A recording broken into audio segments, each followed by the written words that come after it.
Everybody that comes to love me, I always say, well, who are you and what are you doing here and how come you're here and away from home? What do you want? And I do that to everybody, no matter who they are. I guess because we've been hurt so many times in our lives as Native people, and we have the mistrust. You have to gain your trust in order for some of us to speak.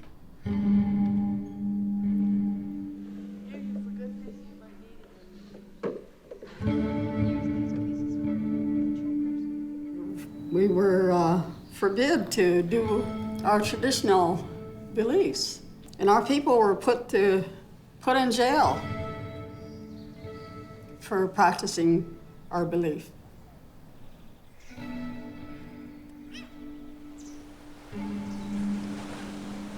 And it's not an easy thing to talk about.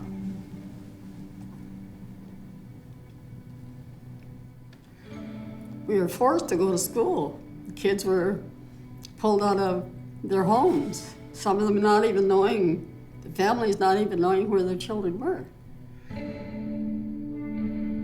The churches and the government took our kids and put them in foster care, foster homes.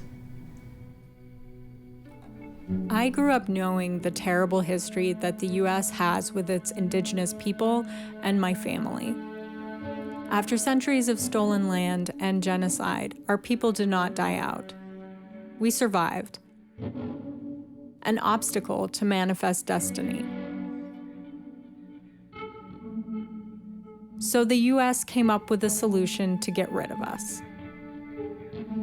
Absorb and assimilate. On the one hand, we have the Navajo as we find him in the desert. Few of these boys and girls have ever seen a white man. Yet, through the agencies of the government, they are being rapidly brought from their state of comparative savagery and barbarism to one of civilization. John Brown, hello, Indian, John Brown, hello, Indian, John Brown, hello, Indian, Indian. The Indian Adoption Project began in 1958 as a government effort to remove Native children from their families and place them in white homes. For decades, Indian parents and their children have been at the mercy of abusive action of local, state, federal, and private agency officials. Between 25% and 35% of all American Indian children are removed from their families.